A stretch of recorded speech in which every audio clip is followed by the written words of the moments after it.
Welcome to கதை திரட்டு audio books.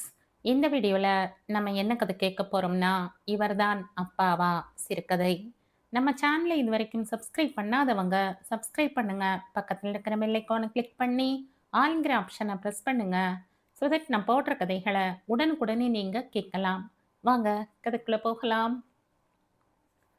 அழிக்கம்பிகள் போடப்பட்டிருந்த திண்ணையில் உட்கார்ந்து பத்திரிகையை புரட்டி கொண்டிருந்தான் சசாங்கன்.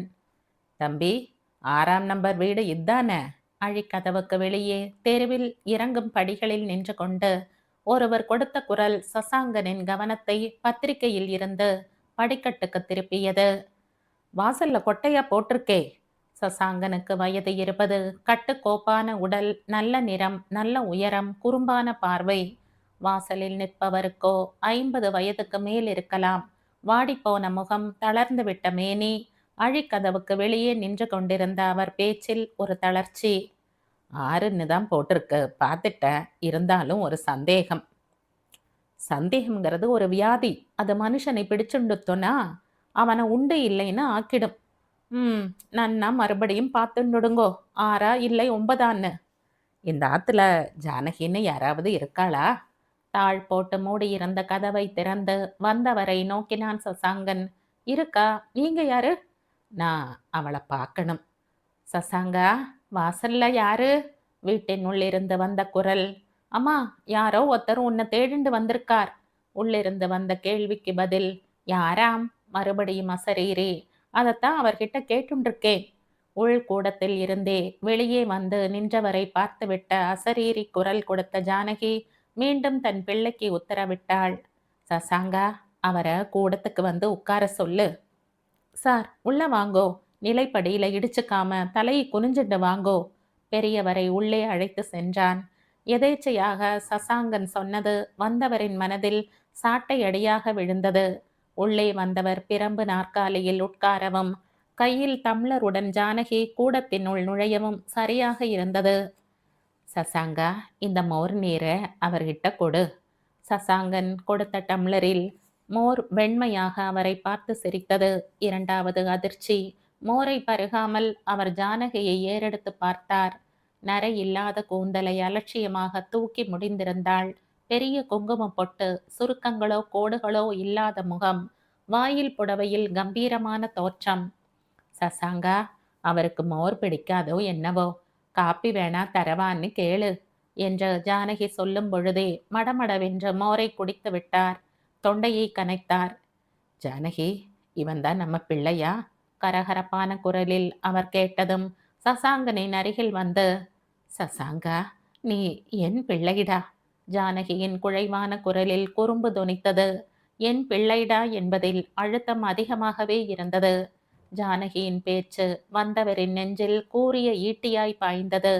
தன்னை வாய் திறக்க விடாமல் ஒடுக்கி விட்டாளே என்று அவர் ஏங்கும் போது, அம்மா, நான் உன் பிள்ளைதான். ஆனா இவர் யார் என்று சசாங்கன் கேட்டதற்கு, அத அவர்கிட்டயே கேளு என்று ஜானகி கூறியது அவளுடைய மனத்தாங்கலை பிரதிபலித்தது. சார், நீங்க யாரு என்ற சசாங்கனின் கேள்வி அவரை உலுப்பி எழுப்பியது. நாற்காலியில் இருந்து எழுந்தவர் நான் தழுதழுக்க, நான் தான் உன் அப்பா. என்ன? அதிர்ச்சிக்குள்ளான சசாங்கன், அம்மா, இவர் சொல்றது நிஜமா என்று இழுக்கும் போதே, அதையும் அவரண்டையே கேட்டு தெரிஞ்சுக்கோ என்று பட்டென்று பதில் அளித்தாள் ஜானகி. சசாங்கா, நான் தான் உன் அப்பா. என் பெயர் ராமன். சார், நீங்க? நிஜம்மா, நான் தான் உன் அப்பா ராமன். காலம் செய்த கோலம், இப்படி ஒரு விளையாட்டு நடந்துடுத்து. நிறுத்துங்க சார், என் அம்மா ஒத்துக்காம. சசாங்கா, ஒரு தடவைக்கு 3 தடவையா? அவர் தான் உன் அப்பான்னு சொல்லிட்டாரே, அதனால. தோ நிற்கிறாரே மிஸ்டர் ராமன், இவர் தான் என் அப்பாவா?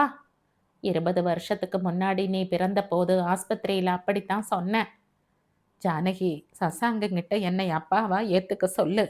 என்னை அப்பான்னு கூப்பிடு சொல்லு. சசாங்கா, அவரை அவர் தங்கி இருக்கும் இடத்துக்கு கூட்டிண்டு போய் விட்டுட்டு வா. பாவம், வயசானவர். அதிர்ச்சியில அவர் உடம்புக்கு ஏதும் நடந்துடக்கூடாது என்று சொன்ன ஜானகி பின்கட்டுக்கு போய்விட்டாள். ஜானகி, நான் சொல்றது கொஞ்சம் தயவு பண்ணி கேளு. ஜானகி, நான் பாவிதான். இப்ப என் மனசு தெளிஞ்சுடுத்து. பின்கட்டில் இருந்து, சசாங்கா, அவரை கூட்டிண்டு போ. வேணும்னா சாயந்தரமா 4 மணிக்கு மேல வந்து என்ன சொல்லணுமோ சொல்லட்டும் என்று மறுபடியும் தன் பிள்ளைக்கு குரல் கொடுத்தாள். சசாங்கனும் ராமனும் போய்விட்டார்கள். அவர்கள் போன பின் கூடத்துக்கு வந்த ஜானகி ஊஞ்சலில் உட்கார்ந்தாள். உடம்பு தளர்ந்து சற்றே கூன் விழுந்து பாதி தலைமுடியை பறிகொடுத்து விட்ட ராமன் சற்று முன் உட்கார்ந்திருந்த அந்த பிரம்பு நாற்காலியையே பார்த்தாள். கதவின் இடுக்கு வழியே அவரை பார்த்த அந்த நாள் ஞாபகம் வந்தது. தன்னையும் அறியாமல் கால்களால் ஊஞ்சலை ஆட்டி விட்டாள். அந்த ஆட்டம் அவள் மனதிலும் பழைய நினைவுகளை ஊஞ்சலாட வைத்தது.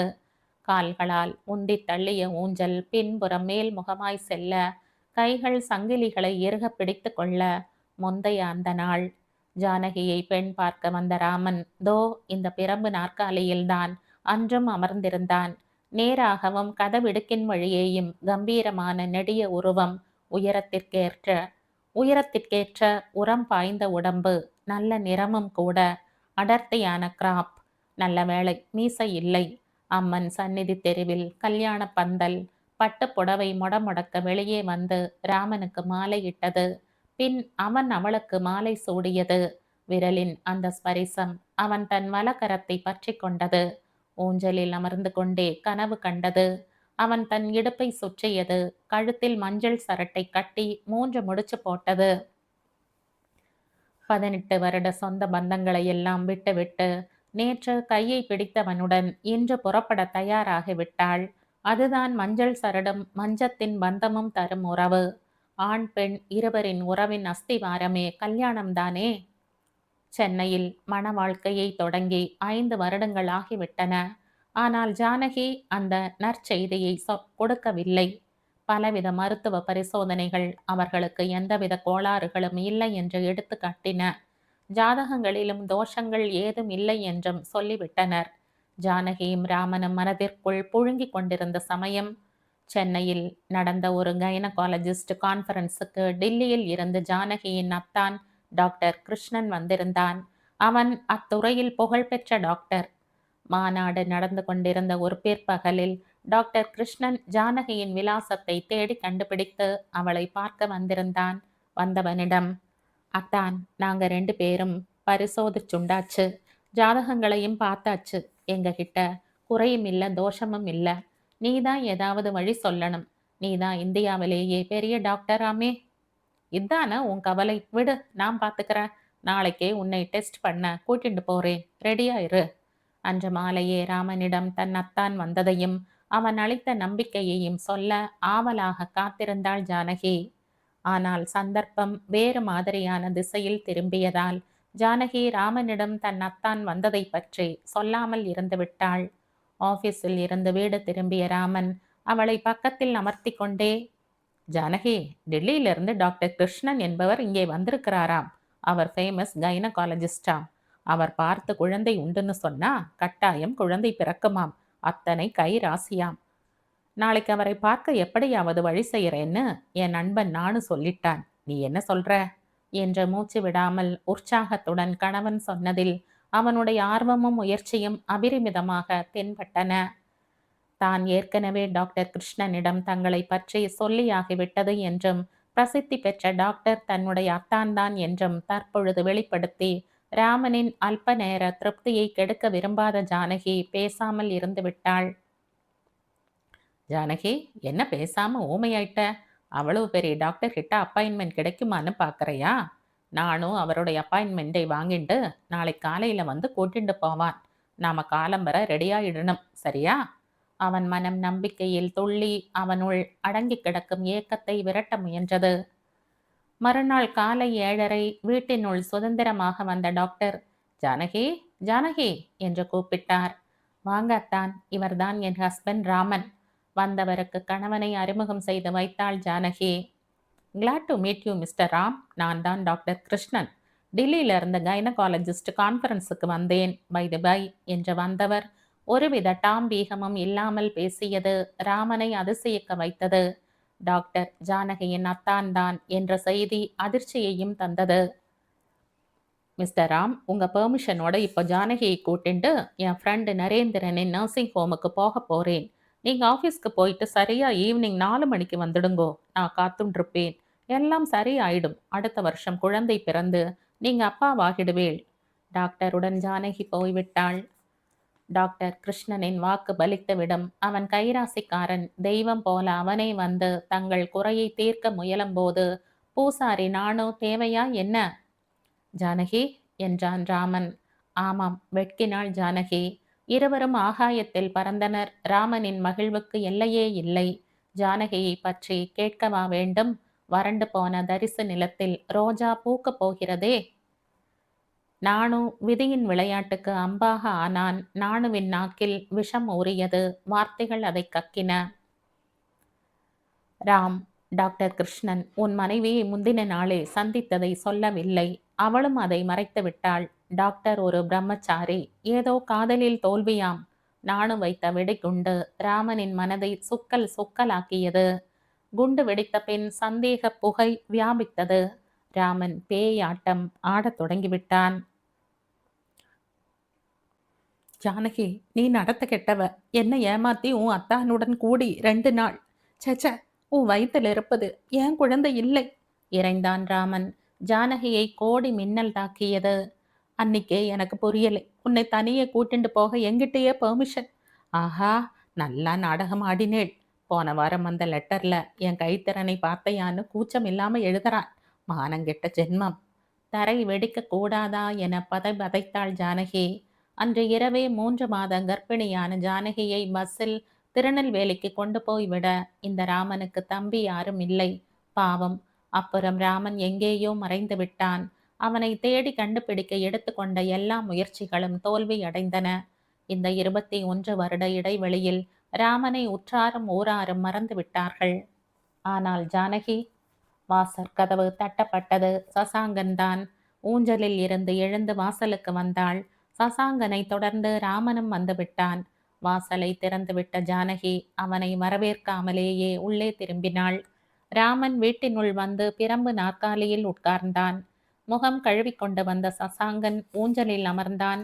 ஜானகி இருவருக்கும் காஃபி கொடுத்தாள். ஊஞ்சலில் பிள்ளையின் அருகில் உட்கார்ந்த ஜானகி, சசாங்கா, அவர் என்ன சொல்லணுமோ அதை சொல்லட்டும் என்று பேச்சை துவக்கினாள். ஜானகி, நான் அவசியமா அவசரப்பட்டு உன் மேல சந்தேகப்பட்டுட்டேன். அது என் முட்டாள்தனம். யாரோ ஒருத்தன் சொன்னதை நம்பின எனக்கு உன் அத்தானை நீ சந்திச்சதை என்னிடம் சொல்லாதது முதல் குத்தமா தோணெடுத்து. அவன் முன்னை நர்சிங் ஹோமுக்கு தனியே கூட்டி சென்றதை முதலில் சாதாரணமா நினைத்த நான் நானுவோட விஷமத்தனத்தால மஞ்ச காமாலை கண்ணோட பார்த்தேன். டாக்டர் எழுதிய என் கை திறன் என்ற வார்த்தை என்னை கையால் ஆகாதவன் என்று கேலி செய்வது போல் இருந்தது. ஜானகி, சந்தேக பேய் பிடித்து விட்ட நான் வேதலித்து போனேன். விளைவு பல வருட பிரிவு. அப்புறம் சசாங்கன் தகப்பனின் தப்புகளை கேட்டு விசாரிக்கும் நீதிபதி ஸ்தானத்தில் பிள்ளை. பின்னர் என் மனசு மெதுவாக தெளிய தொடங்கியது. 1 வருடத்துக்கு முன்னாலே நாணுவை சந்தித்த போது என் குத்தம் என்னை வாட்டெடுத்து. நாணுவின் சகோதரியை டாக்டர் மணக்க மறுத்ததால் அவன் அவரை இழிவா பேசிட்டானாம். ஜானகி, உன் அருமை தெரியாம உன்னை வாடவிட்ட என்னை மன்னிச்சிடு. அம்மா ஒரு சாதாரண மனுஷி இல்ல சசாங்க. அவ உத்தமி. உன்னை பெத்து வளர்த்து பட்டதாரியாக ஆக்கி இருக்காள்னா அவ அசாதாரண மனுஷிதான். மன்னிக்கிறதும் மறக்கிறதும் மனுஷ இயல்பு. 20 வருடத்துக்கு முன் மறக்க வேண்டியதை மறந்திருந்தா இன்றைய நிலைமை உங்களுக்கு ஏற்பட்டு இருக்காது. 20 வருடமா அப்பான்னு ஒருவரை பார்க்காமல் நானும் உயிரோடு கணவனை இழந்துவிட்ட என் அம்மாவும் வாழ்ந்துட்டோம். நீங்களும் நாங்கள் இல்லாமல் வாழ்ந்துட்டேள். இல்லை சசாங்கா, உன் அம்மாவும் நானும் பரஸ்பர நினைவுகளோடு தான் வாழ்ந்தோம், வாழ்கிறோம். உன் பெயருக்கு முன்னால் போடுற இன்ஷியல். என் அம்மாவுக்கு தன் பிள்ளையின் அப்பா யார் என்று நிச்சயமாக தெரியும். அதனால் தான் என் அப்பாவின் பெயரை ராமன் என்று எழுதி என்னை ஸ்கூல்ல சேர்த்தா. அவன் நினைவிலே. என்ன ஜானகி, நீயே சொல்லு. சசாங்கா, பிறந்தது முதல் 18 வருஷம் கனவுகளோடு இதே வீட்டில் வாழ்ந்தேன். இப்போ 21 வருஷங்களா நினைவுகளிலேயே வாழ்கிறேன். இனி மீதி காலத்தையும் அதே நினைவுகளுடனும் அந்த நினைவுகளின் நிஜமான உன்னுடனும் வாழ்ந்து விடுவேன். கோயிலுக்கு நான் போயிட்டு வரேன். விருந்தாளியை அனுப்பிவிட்டு நீ வீட்டிலேயே இரு. ஜானகி தெருவில் இறங்கி அம்மன் கோயிலுக்கு நடந்தாள். சாயரட்ச பூஜைக்கு மணி ஒலிக்கத் தொடங்கியது.